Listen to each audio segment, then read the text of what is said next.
But let's talk about it, a slump. I mean, everybody gets in a slump. I don't care how good you are. I don't care how much you prepare. Slumps occur. And there's numerous reasons why we get in a slump. It happens to all of us. The good thing about a slump is they normally don't last. I'm going to give you some tips today on how to get out of that slump and how to get out of the slump faster. And I think that's very, very, very important. You just really have to push through the slump, and it's a psychological thing. It's getting back on track. We talk a lot on the show about psychological warfare and how things get to us in our minds. And again, I don't care how good you are, how successful you are. Psychological warfare works in our minds. When people say things to us, they affect us. And some of us are better at pushing them aside than others. But it's the beginning of the slump, and that's what's the most important thing. So let's talk. I've written down 6 fixes for how to get out of a slump. And I'm going to start with probably the best one first. And it's a little bit contradictory to what you've all been taught in the past. I know that when I sold cars and I would get into a slump, my manager would state, and I quote this, and I think a lot of you have heard this, go back to the basic steps. And I don't disagree with that. I'm not saying that's a bad thought. I think that is a bad thought. A lot of times we get off track. Sometimes we get comfortable. We have a big month and we get comfortable. We let our guard down, we relax, and we get off the basic steps. But I'm going to give you a different thought pattern that goes along with getting back to the basic steps. And that's this. And it's going to sound weird when I say it, but let me explain it to you. Stop trying to sell cars. Just stop trying to sell cars. What happens when you get into a slump is you now start to force the issue. And instead of forcing it to sell more cars and get out of it, you force yourself deeper into that slump. And again, this happens to all of us. I'll give you a great scenario. You're on a slump, 3, 4, 5 days, haven't sold the car yet.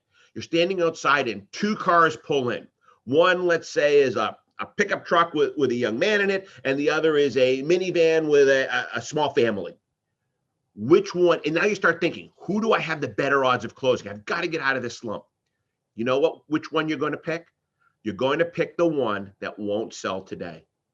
That's it. You're going to pick the wrong one. It's going to happen to you because you're still in that slump mentality of trying to push things. And when we get in a slump, we tend to pre-qualify people faster. We tend to ask the wrong questions because we want to know that if we don't have a buyer today, we got to go get another one because we've got to sell something today. So you're never going to pick the right one when you're in that slump. Stop trying so hard. Sometimes slumps, they just have to go through their cycle like an athlete. They go in their slump. A baseball player has he's batting 300. He gets into a slump. They're not doing anything wrong. They just got to work. So stop trying so hard. Sometimes when we're in a slump, we apply too much pressure to people, and that creates the slump to go further. We come across as tense and unfocused because, again, we're trying to push ourselves out of that slump. We come across as desperate. We start getting away from those basic steps again, trying to get the customer, for us to determine, do we have a buyer today? Are they going to buy today? Because if not, I've got to get somebody that will buy today. A lot of times when we're in a slump, we start focusing on the outcome and not the processes.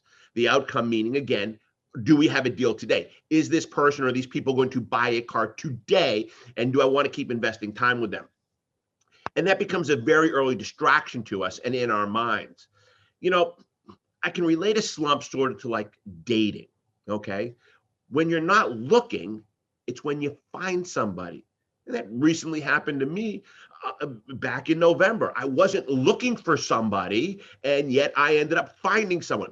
Had I been looking for somebody, I probably would not have found her. And that's a really important lesson, and it happens to all of us. Number 2 with a slump, don't give up. Don't quit. Okay. I say this and it's not sometimes, quitting is for losers. People, don't quit. Just because you're having a rough time at it, you were successful at one time, you will be successful again. It might take a couple of days. It might take some time for you to massage yourself out of that slump. A lot of times our first instinct with a slump could be to let it pass, wait it out. But if you wait it out too long and you don't make the proper changes and adjustments up here, that slump is going to continue. Keep getting in front of your prospects. When I say don't give up, keep trying and doing all the right things. Make your follow-up calls, go back in service, expand your horizons on some of the processes you might not be doing the way you should be doing them. Again, going back to number one, don't try to force it. Don't try to sell it. Let it happen naturally. Keep making your presentations.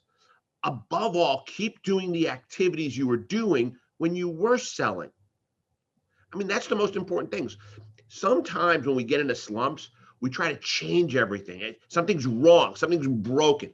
It's not broken, it's a slump. You just got a rash of non-buyers. You got too comfortable.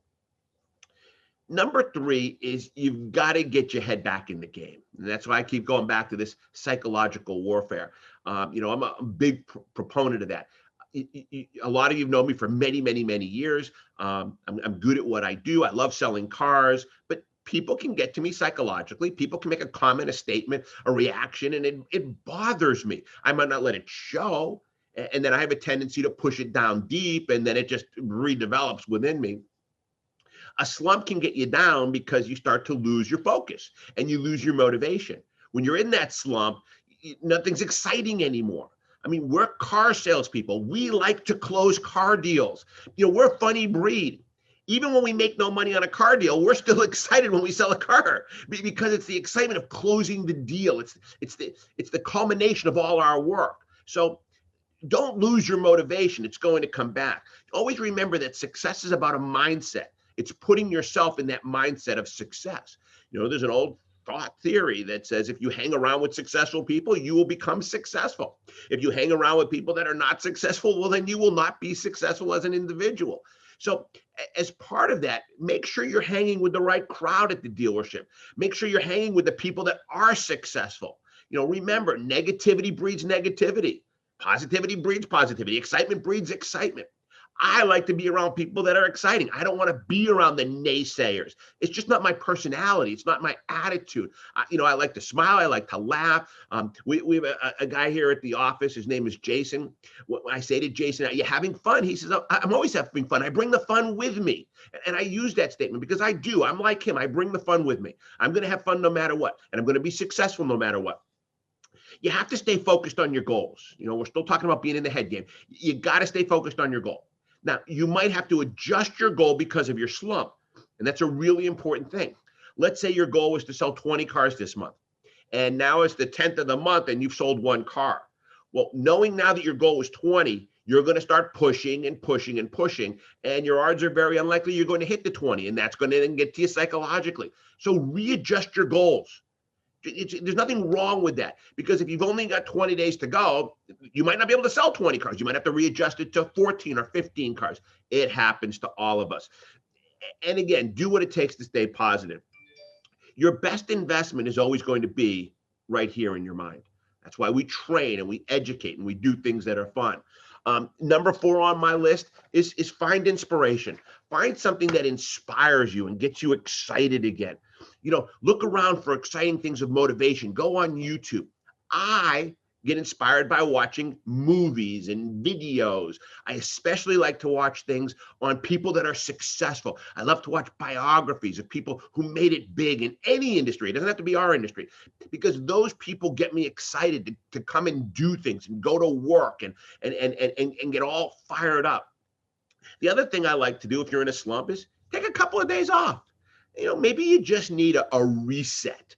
You need to stay home, do something fun, get your mind off of it.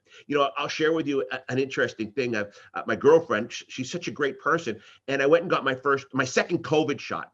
And the next day, everyone says you're going to feel blah and blah and blah. And I felt blah. And I would stay at home. I actually took the day off. I planned the day off. And around 1, 2 o'clock, I said, I wish I could be playing golf today. And she said, go play golf. If you're going to be miserable and not feeling well, you might as well be miserable doing something you enjoy doing. So I went and played golf. And you know what? Psychologically, my feeling not well went away because I was doing something fun. So sometimes you just need to take a break and just do a reset, unwind, get yourself re-motivated and re-psyched up. Listen to some motivational things, read a motivational book, watch a motivational video, just change yourself. Look for that mentor, somebody that you think is successful, and see what they're doing. All these things can shift your mindset and, more importantly, your thinking. Um, let's go to number 5. And number 5 kind of contradicts a little bit to what I said earlier, and that is to get back to the basics. When you're in a slump, I do believe you do have to get back to some of your basic steps. That usually we're in a slump because we've swayed. We're doing something different. It might be a mindset, it might be a process or procedure, and there's still that possibility. It could just be bad luck. That happens. If your slump is going on longer than you'd like it to, there's going to be reasons. And some of those could be that you're not doing what you were doing that made you successful. So look back when you were selling a lot of cars, a week ago, 2 weeks ago, a month ago, 6 months ago, and ask yourself and analyze, what were you doing back then? And I think you're going to find 2 things. Number 1, you are following all the steps properly. You were doing what you were supposed to do. And number 2, once you start selling, you got motivated and excited, and that helped you sell more cars. There's an old saying in the car business that a 20-year car veteran really only has 6 months of experience 40 times, which is the 20 years.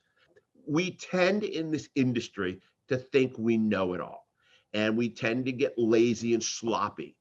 We have a lot of times we'll hire a new salesperson, and right off the bat, first month, that's up to 15, 18 cars and have a tremendous paycheck. Do you know why? Because they did what they were supposed to do. They did the steps they were supposed to do it. They followed the processes and the procedures, but then they got cocky. Then they thought they knew it all. Then they thought they were an expert and a professional, and they could cut corners and speed the process up. And what happened? Their volume and their grosses started to go down. And then they became 5-car Fred, the guy that sells 5 cars every single month, because they lost their focus. Ask yourself, what were you doing that made you successful? What are you doing now that might be different? Problems are usually caused by something a little bit more complicated. Unfortunately, the result of the simplest of things that actually go wrong. More often than not, they're exactly what the problem is. What I mean by that is that sometimes the problem is right there at the tip of your nose and you just can't see it. So ask people, ask other salespeople, ask your managers. If you're a manager, ask yourself, am I doing anything different? Am I coming across different? Who knows what it may be? And look, I love opinions. I'm a big opinion person. Here in our corporate office and with all of our trainers and all our guys and girls in the field, we get opinions. We want to share things. Sometimes people make us think by what they say, and you never know what somebody knows. And my final tip for getting out of a slump is really to get help. It's what I said before. Reach out to somebody for help. Someone who maybe has gone through a slump like yours, and ask them, what did they do to get out of the slump? Again, if you're a salesperson, ask your manager. Listen to them and let them provide suggestions. They might give you a confidence boost. They might make you feel better about yourself, or able to provide some words of wisdom that will get you back on track. Remember, as I said earlier, slumps don't last forever. You do get through them. It's how quickly can you get through them. And, if I can just get your mindset back into the game, get you stop worrying about selling cars, get back to what you did originally, you're going to get out of that slump really, really important, really fast. Let me just give you a list of other factors that I thought could be very helpful to get you out of a slump. Some of them you might not want to do. I know there's a few in here I don't want to do. I'll be honest with you. Number 1, you got to get enough sleep. Okay. Unfortunately, when you get in a slump, your mind is spinning, and your rest and your sleep really sets your day. Okay. It really gets you going. We've all woken up in the morning and know we didn't get enough sleep, and we've struggled through the day. And unfortunately, that feeling gets portrayed onto our customers, and they know that. They don't know we don't have enough sleep. They just think that we're just not the type of person they want to deal with.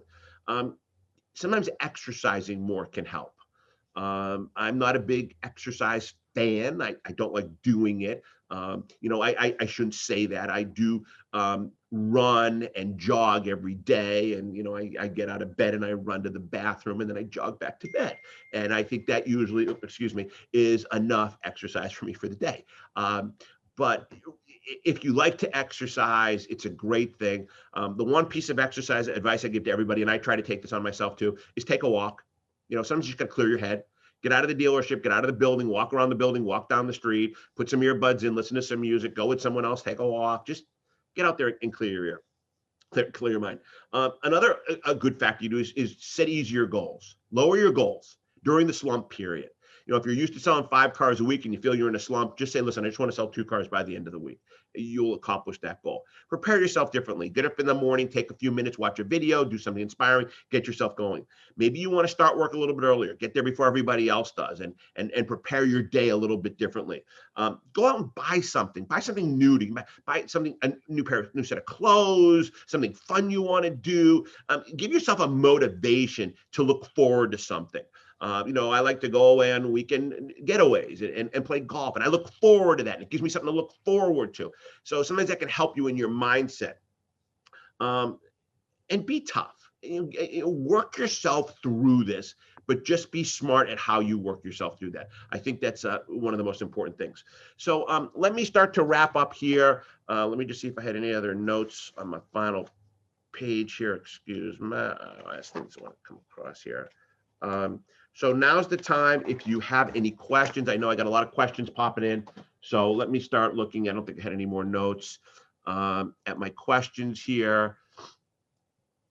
Tim wants to know, okay, Tim says, my current slump is due to not having any inventory to sell. So how do I deal with the fact that I can't sell what I don't have? Tim, here's the good news. You're not the only one having this type of slump. We are going through a massive inventory shortage. And the only advice I can give you is look at the overall dealership picture. And that'll tell you if you are in a slump. You know, if you typically sell 10 cars a month and the store sells 100 cars, that means you sell 10% of the volume of the store. If the store is only going to sell 70 cars a month and you sell 7 cars, you're still selling 10%. So you're really not in a slump. But I will tell you this, and I was talking to a dealer the other day, and I was actually on the CVT Automotive Network, which I hope you're all joined and participating and watching every day. It's a great environment. We were talking about inventory and how to overcome those situations. Right now, you should be making gross on all your cars. Do not give up gross right now, because here's the thing. If you've got it and you give it away, the next guy down the street might not have it and you did not have to give it away. Or the guy on the street might have it and he's not willing to give it away. So now's the time you should be holding gross. People still want to buy cars. Okay, Matt says, I'm discouraged because there does not appear to be loyalty with customers today. My own client will go someplace else for $100 cheaper. How do I overcome this mental hurdle? Okay, well, Matt, that's really not a slump, but there's a reason why they're going somewhere else to save $100. And the reason is, and I hate to say this to you, is you have not inspired them. They're not inspired to want to come back to you. Anybody that will sell you out for $100 is telling you, you're okay, but you're just another car salesperson. You did nothing different, unique for me that anybody else would do. I mean, consider this, Matt, and I say this to everybody. If you made the same presentation as the guy down the street, and the guy down the street was $100 less, and he liked you and he liked the guy down the street, I too would go save $100 and go to the guy down the street. So remember, we talk about that all the time. Find a car they love. You got to get them to like you, and you got to get them to want to do business at your dealership. A couple more real quick. Gigi, is it a good idea to cheap sell a few deals just to get back on track? No. No. Let me say it again. No. And no, okay, that's not going to get you out of the slump. Selling a couple of cheap deals, because here's what you've got to keep in mind. People are buying price as the fourth priority. And if you go on that path of doing them cheap, what's going to happen is you're going to start right up front in your sales process about we're giving the cars away. We have great discounts. We have great this, great this, great this. But you know what? If they don't find a car they love, if they don't like you and they don't want to do business at your dealership, it doesn't matter what price you are. They're not going to buy from you. Price is not going to get you out of a slump. I can tell you that right now. Okay, one more thing, and then we're going to wrap up. Carl, are there any good motivational books or videos you recommend? Carl, I'd have to think about that in a little bit more detail. As I said to you earlier, I'm a big fan of biographies. I like to see what other successful people do. I love to hear their stories. They make me work harder. I think that when I come into work and I start pulling together all the boards and the marker boards into my office, and I bring everybody in and we start, and I start writing things down, I guarantee you they all know, David watched something last night that got him all fired up. So, Carl, I'm a big fan of, I want to know what other people are doing that have made them successful. I like to watch things like biographies on things like Andrew Carnegie, all the people that were successful, Graham Bell, Disney, the Walt Disney story of how he started. All those things get me fired up. Jeff Bezos of Amazon. I want to know what made them successful, and that's the best thing to do. All right, let's wrap up here. I hope you've all enjoyed today's show. Getting out of a slump. Again, I hope you're not all in a slump. I hope this is just future stuff for you down the road. I know, again, inventory is an issue. Everybody's doing the best they can. This problem will go away. Just sit tight. It's not a forever situation. Make money, have fun, get yourself vaccinated, and I'll see you again next week on another session of Live with David Lewis. Take care, everybody. Bye-bye. Thank you for watching my video, and I hope I inspired you. If you enjoyed the content, please like, share, and click the subscribe button. Once you subscribe, make sure to hit the bell so you can receive more content like this every week. And should you have any comments or questions, I'd love to hear them.